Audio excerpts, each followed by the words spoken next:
आप देख रहे हैं देश लाइव, देश की आवाज।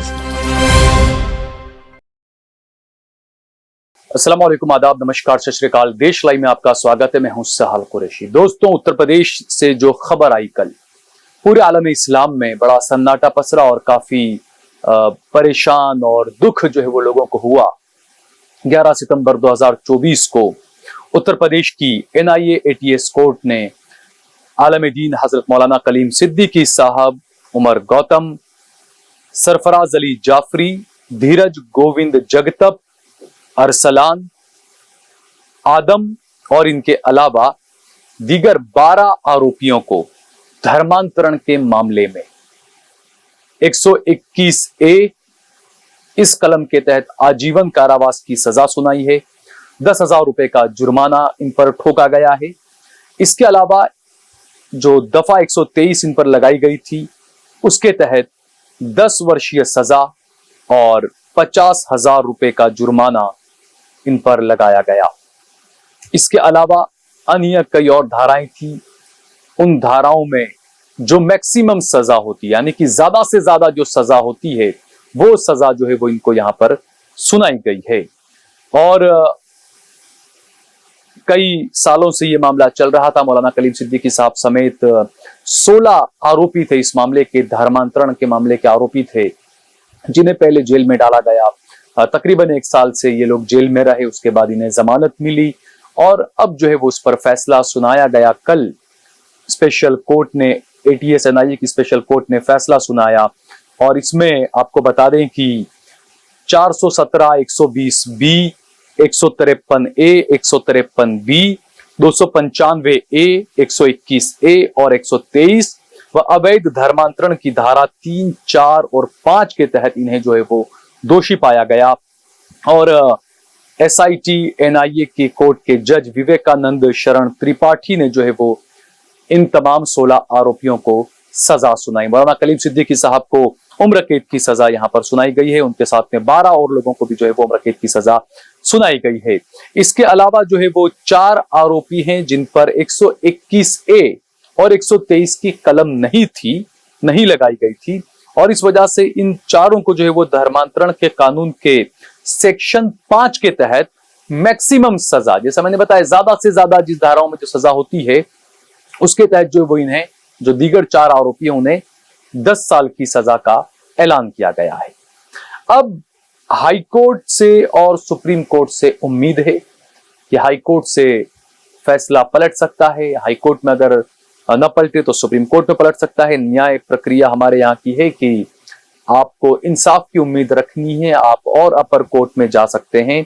तो जो तमाम 16 आरोपी हैं उनको जो है अब हाई कोर्ट से उम्मीद है कि हाई कोर्ट से मामला सुलझ जाए और हाई कोर्ट हो सकता है कि ATS NIA कोर्ट के फैसले पर मेरे ख्याल से ब्रेक लगा दे और फैसले को रद्द कर दे, स्टे दे दे। 264 पन्नों का जजमेंट जो है वो इस फैसले के अंदर सुनाया गया था। विश्व के सबसे बड़े लोकतंत्र का न्याय सिस्टम कैसा है? मैं न्यायपालिका पर कभी सवाल नहीं उठाता, उठाना भी नहीं चाहता, लेकिन आपको बता रहा हूं मैं 2 मामले। एक मामला हमने मौलाना कलीम सिद्दीकी साहब का देखा। इस मामले में उन्हें उम्र कैद की सजा सुनाई गई। कई लोगों ने यह भी कहा था शुरुआत में कि FIR में तो मौलाना कलीम सिद्दीकी साहब का नाम भी नहीं था। बाद में जो भी चीजें हुई, ये खबर इस तरह की आई थी। अब आपने पिछले 1 साल पहले सुना होगा, बरेली के शंखधार नामी एक पुजारी है, उन्होंने बाकायदा मीडिया में आकर कहा था कि मैंने 78 मुस्लिम लड़कियों का धर्मांतरण करवाया है। वो बंदा खुद आकर कह रहा है कैमरे पर, लेकिन उसके खिलाफ FIR तक दर्ज नहीं की गई। गिरफ्तारी और केस चलाना तो बहुत दूर की बात है, FIR तक दर्ज नहीं की। अगर कोई मुस्लिम ऐसा कह देता है तो पुलिस इंतजार नहीं करती कि भाई कोई कंप्लेन करने आएगा तब हम FIR दर्ज करेंगे। स्वतः संज्ञान लेकर पुलिस और सरकारें जो है वो FIR दर्ज कर लेती है। लेकिन यहां पर जो के शंखधार पुजारी जो हैं, उन्होंने जब मीडिया के सामने कहा कि मैंने 78 मुस्लिम लड़कियों का धर्मांतरण करवाया है, तो उन पर कोई FIR नहीं, कोई कार्रवाई नहीं। चूंकि दोस्तों, बाबा साहेब आंबेडकर ने कहा था कि जो न्याय है ना, यह हमेशा समानता के विचार को पैदा करता है। न्याय जो होता है वो समानता के विचार को पैदा करता है। आजकल किस तरह का न्याय हो रहा है, क्या इससे समानता का विचार पैदा होगा? देश की जनता में, देश के लोगों में ही आपसी जो चीजें समानता को लेकर है वो वैसे ही सवालों के घेरे में। और ऐसे में अदालतों से जो चीजें हो रही है, हम ये नहीं कहते कि भाई कलीम सिद्दीकी को क्यों गिरफ्तार किया, नहीं करना था। ठीक है, आपके पास अगर सबूत हैं, आपके पास अगर सब चीजें पुख्ता है, आप गिरफ्तार करिए, कार्रवाई कीजिए, हम मना नहीं कर रहे। लेकिन जो ये के शंखधार नामी जो पुजारी है, जो ये खुद कह रहा है कि मैंने 78 मुस्लिम लड़कियों का धर्मांतरण करवाया, इसके खिलाफ कार्रवाई क्यों नहीं है? सवाल यह है कि यहां पर समानता क्यों नहीं है इन चीजों को लेकर। और बड़ी हैरानी की बात आप देखिए कि हमने बहुत ज्यादा साधु संतों के बयान सुने जो कहते हैं मुल्ले काटे जाएंगे, जो कहते हैं मुसलमानों का बॉयकॉट करो। बीजेपी का एमएलए कहता है कि हम तो घुसकर मस्जिदों में घुसकर मारेंगे मुल्लाओं को, मुसलमानों को, बीजेपी का एमएलए कहता है। इसके अलावा कई सारे साधु संतों की इस तरह के भाषण आए। लेकिन मैं हमेशा कहता हूं कि आप किसी मुस्लिम आलिम का ऐसा भाषण मुझे बता दें जहां पर कोई मुस्लिम आलिम जो है वो ये कह रहा हो कि हिंदू काटे जाएंगे या हिंदू मारे जाएंगे या हिंदुओं का बॉयकॉट करो। कोई मुस्लिम आलिम आपको ये कहता हुआ नजर नहीं आएगा दोस्तों। ये चैलेंज मैं आपको दे रहा हूं, कहीं आपको नजर नहीं आएगा भारत के अंदर। और बड़ी हैरानी की बात है ये कि जो चीजें हो रही और जिसको उम्र कैद की सजा सुना दी गई। अमूमन तो ये होता है ना कि किसी को सजा होती है तो भाई रोना धोना ये तमाम चीजें, लेकिन कुर्बान जाऊं देखिए इस्लाम की तरबियत पर, क्योंकि अदालतें तमाम फैसले ठीक है हमको मानने हैं, वो फैसले, उन फैसलों को मानने के अलावा हमारे पास में कोई ऑप्शन नहीं है। हम हिंसा का रास्ता बिल्कुल नहीं अपनाते और अपनाना भी नहीं चाहिए। हमें कोर्ट पर, सिस्टम पर, न्यायपालिका पर यकीन है और यकीन रखते हैं हम। आज नहीं तो कल, यहाँ नहीं तो ऊपरी कोर्ट में हमें फायदा होगा, फैसला मिलेगा, हमें इंसाफ मिलेगा, न्याय मिलेगा। अब ये फर्क नहीं है कि हम नरेश हैं, मुकेश हैं, सहल है, अब्दुल, हम कोई भी, न्यायपालिका पर हमारा यकीन है और होना भी चाहिए। अब मौलाना कलीम सिद्दीकी साहब की 2 ऑडियो में आपको सुनाता हूं दोस्तों। एक ऑडियो परसों की है जब अदालत ने एटीएस, लखनऊ की एटीएस कोर्ट ने जब मौलाना कलीम सिद्दीकी साहब समेत जिन लोगों को दोषी पाया, उसके बाद फौरन जो जमानत पर बाहर थे मौलाना कलीम सिद्दीकी साहब और दीगर लोग, उनको जो है वो फौरन ही गिरफ्तार कर लिया गया, उनको फौरन जमा कर लिया गया। जब उन्हें गिरफ्तार किया गया उसके पहले मौलाना कलीम सिद्दीकी साहब का एक ऑडियो सामने आया जिसमें वो कह रहे हैं हमारा अल्लाह पर यकीन है और उसकी मर्जी के बिना कुछ भी नहीं होता। वो रहीम है, वो करीम है, उसके फैसले में खैर ही होगी और ना उम्मीद बिल्कुल भी ना हो। ये फैसला आने से पहले जब उनको गिरफ्तार किया गया, जब उन्हें सिर्फ दोषी साबित ठहराया गया था, तब उनका ये ऑडियो आया था। इस ऑडियो को आप सुनिए और उसके बाद मैं आपको सुनाऊंगा कि सजा सुनाए जाने के बाद मौलाना कलीम सिद्दीकी साहब ने क्या कहा है, वो भी मैं आपको सुनाऊंगा। लेकिन सजा के पहले जब उन्हें गिरफ्तार किया गया, जब दोषी करार दिया गया, तब उन्होंने क्या कुछ कहा, क्या मैसेज उन्होंने दिया था आलम इस्लाम को, सुनिए जरा। अस्सलाम वालेकुम वरहमतुल्लाहि वबरकातुहू। दुनिया में कोई काम हमारा इस पर ईमान है कि अल्लाह की मर्जी के बगैर कुछ नहीं होता। अल्लाह ताला जो बहुत करीम है, रहीम है, सारी माओ को मानता देने वाले हैं, उनकी तरफ से जो फैसला चाहे हमें समझ में ना आए लेकिन उसमें बहुत खैर होती है। इसमें भी है अभी इसमें कुछ चीज़ें होंगी जिसकी वजह से अल्लाह ताला ने ये दिखाया है, तो बिल्कुल मुतमईन रहिए। वो फौज़ अमरी अल्लाह अल्लाह है ना हमारे, बस इंशाअल्लाह इस पर अल्लाह से दिल लगाइए और अल्लाह से दुआ करते रहिए। इंशाअल्लाह अल्लाह ताला को निकाल देंगे इन हालात से। कुछ परेशान ना हो कोई भी, हमारे घर वाले, अजीज़ों, प्यारे बच्चों, बस हम अपने फ़र्ज़ को अदा करें। और जो चीज़ हज़रत थानवी नवर अल्लाह मरक़दम ने लिखा है कि जो चीज़ गैर इख्तियारी है वो अल्लाह की तरफ से है, जो अल्लाह की तरफ से उसमें सरासर खैर ही है। बस इंशाअल्लाह बिल्कुल मायूस ना हो, ना उम्मीद ना हो, परेशान ना हो। इंशाअल्लाह अल्लाह ताला असबाब पैदा फरमाएंगे। अल्लाह इसमें से और जो अंधेरे में से रोशनी निकालने वाले हैं, रात में से दिन को निकालने वाले हैं, इंशाअल्लाह सब वो कर लेंगे। कुछ भी नहीं होगा, इंशाअल्लाह सब ठीक हो जाएगा इंशाअल्लाह। है ठीक है जी, ठीक है जी। अस्सलाम वालेकुम मुनीरा, तुम तो अल्लाह वाली हो, तुम बिल्कुल परेशान ना होना है। ठीक है, सब अल्लाह ताला फरमाएंगे, सब ठीक है।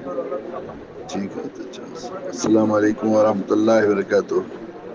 तो सुना दोस्तों आपने, और मैं तो ये चैलेंज भी करता हूं लोगों को कि अगर आपको ऐसा एक भी बयान मौलाना कलीम सिद्दीकी साहब का मिल जाए जहां पर वो किसी गैर मुस्लिम को उल्टा सिल्टा बोल रहे हो या किसी गैर मजहब के बारे में गलत बोल रहे हो, हिंदुत्व को नीचा दिखाने की अगर बात कर रहे हो, ऐसा एक भी मैसेज आप बताइए निकालकर, मैं चैलेंज देता हूं इस बारे में, एक भी उनका कोई ऐसा बयान आपको नहीं मिलेगा।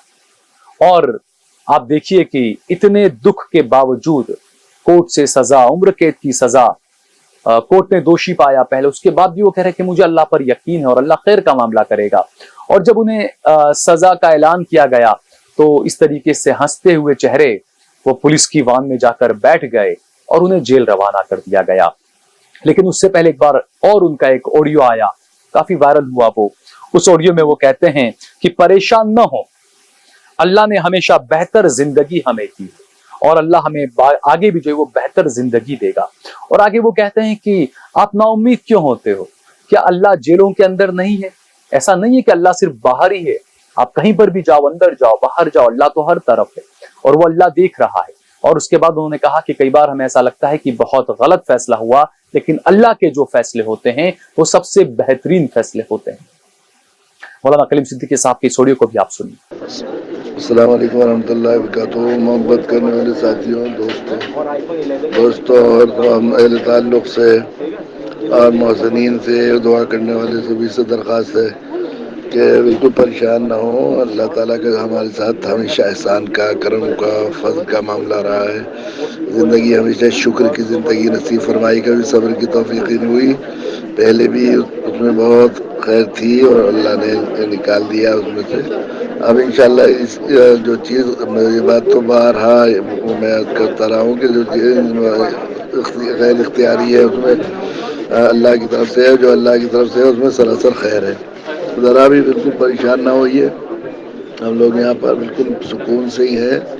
और मोमिन तो ज़ाहिर है कि अल्लाह के साथ ही होता है, अल्लाह ताला अंदर भी है बाहर भी है। इंशाल्लाह जल्दी, बहुत जल्दी खुशखबरी आएंगे, जल्दी हम लोग वापस आ जाएंगे इंशाल्लाह। सब लोग ऐसे हाथ आ रहे हैं इंशाल्लाह। कुछ नहीं, मुकदमा बहुत अच्छा लड़ा वकीलों ने, आखिरी दर्जे में।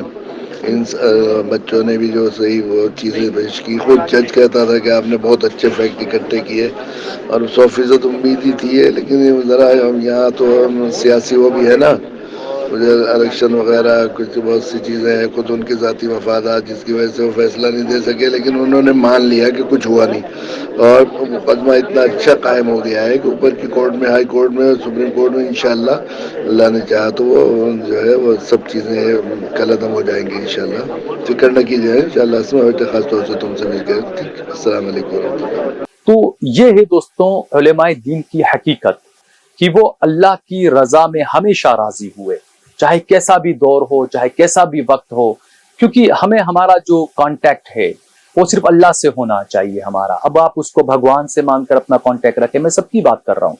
जो गॉड को मानते हैं वो गॉड से अपना कांटेक्ट रखें, जो अल्लाह को मानते हैं वो अल्लाह से अपना कांटेक्ट रखें। तो ये तो हम सब मानते हैं, अब हिंदू हो, मुस्लिम हो, सिख हो, ईसाई हो, हम सब इस बात पर तो मुत्तफिक हैं कि हम सबका एक पालनहार तो है। अब चाहे आप उसको अल्लाह कहें, चाहे कोई उसको गॉड कहे, चाहे कोई उसको भगवान कहें, लेकिन हम सब इस बात को मानते हैं कि कोई एक पालनहार है जो इस पूरी सृष्टि को चलाता है। कोई एक पालनहार है। जब मरने के बाद, अब नहीं फर्क पड़ता मैं सहल हूं, अब्दुल हूं, रमेश हूं, मुकेश हूं, अलेक्जेंडर हूं, लेकिन मरने के बाद किसी एक पालनहार के सामने खड़े होकर हमें अपने कर्मों का जवाब देना है। ये बात हर इंसान मानता है, हिंदू, मुस्लिम, सिख, ईसाई, सब इस बात को मानते हैं दोस्तों, और इस बात को हमें मानना भी चाहिए। इस वीडियो को ज्यादा से ज्यादा शेयर करिए, कमेंट करिए, लाइक करिए। अगर आपने हमारा चैनल देश लाइव सब्सक्राइब न किया हो तो हमारे चैनल को जरूर सब्सक्राइब करिए। इसके अलावा हमने हमारा नंबर भी दिया हुआ है, ज्यादा से ज्यादा हमारा सहयोग करिए, समर्थन करिए। जय भारत, जय हिंद।